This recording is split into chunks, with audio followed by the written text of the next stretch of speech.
Hello guys, good morning. তো হলো এখানে সকালবেলা আমি যে বিরাজ করতে করতে এখানে গাছগুলো দেখছিলাম।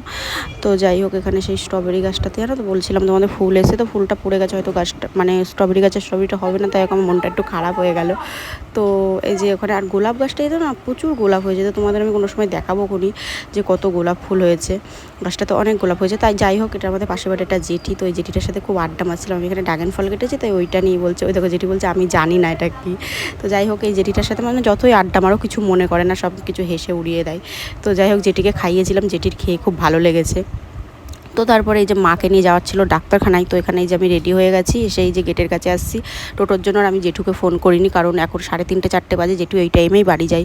তো আমি বললাম চলো অন্য কোনো টোটো ধরে চলে যাবো খুনি। তো যাই হোক, আমি ওর জন্য আর ফোন করিনি, আমরা অন্য টোটো ধরে এই যে চলে এসেছি। মার একটা রিপোর্ট নেওয়ার বাকি ছিল, আর মা আছে ভেতরে বসে, আমি এখান থেকে রিপোর্টটা নিয়ে নিলাম। তারপরে দেখো মা এখানে এসে বসলাম, আর এত গরম মানে বসা যাচ্ছে না। আর বাইরে পেছনে একটা লেবু গাছ আছে, কি বলবো, গাছে পাতা কম লেবু বেশি। ওই দেখো আমি দেখাচ্ছিলাম এত পরিমাণে লেবু হয়েছে গাছটাতে, যে মা ওবার দেখছিল, প্রচুর লেবু হয়েছে, ওটাই আমি দেখাচ্ছিলাম। যাই হোক, এখান থেকে তো মাকে ডাক্তার দেখালাম, দেখিয়ে মার শরীরটা এখন একটু ভালো আছে। তো শুনেও শান্তি লাগলো, কারণ হলো এত শরীরটা মার 2 দিন খারাপ হয়েছিল, আমরা সবাই খুব টেনশানে পড়ে গেছিলাম যে হঠাৎ এরম শরীরটা খারাপ হয়ে গেল মার। তো যাই হোক, এখন একটু ভালো আছে, এখন ডাক্তারে তাই বললো। তো যাই হোক, এই যে বাড়ি চলে এসেছে। আর দেখো অন্য টোটোয় যাওয়ার না, এই একটা অসুবিধা, আমাদের ওই যে পেছন রাস্তায় নামিয়ে দিয়েছে। আর মার পায়ে যেহেতু একটু ব্যথা, তো ওর জন্য এখন কিছু করারও নেই। তো বললাম চলো ঠিক আছে।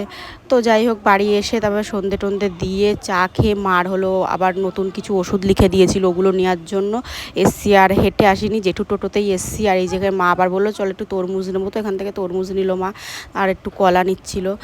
তারপরে নিয়েটি, আর যারা এই যে টোটোয় বসে না এরম নিতে পারবে না, তারা এই দেখো এরমভাবে টাঙিয়ে নিবা, ওর জন্য আমি ভিডিওটা করলাম। যাই হোক, মজা করলাম। তারপরে নিলাম 1 প্লেট হলো চাটনি ফুচকা। তারপরে এই যে আমরা ফাইনালি বাড়ি চলে এসেছি। আর হলো এখানে আমার বাবা মানে বাবার জন্য জল ফুচকাও এনেছিলাম, আমার বাবা আবার জল ফুচকাটাই ভালোবাসে বেশি। তো এই যে এখানে আমার দিদা না ফুচকাটা মানে রেডি করছিল, তো তখন আমার দিদা জানতো না, আর আমি এই ভিডিওটা বানিয়ে নিয়েছি আমার দিদার।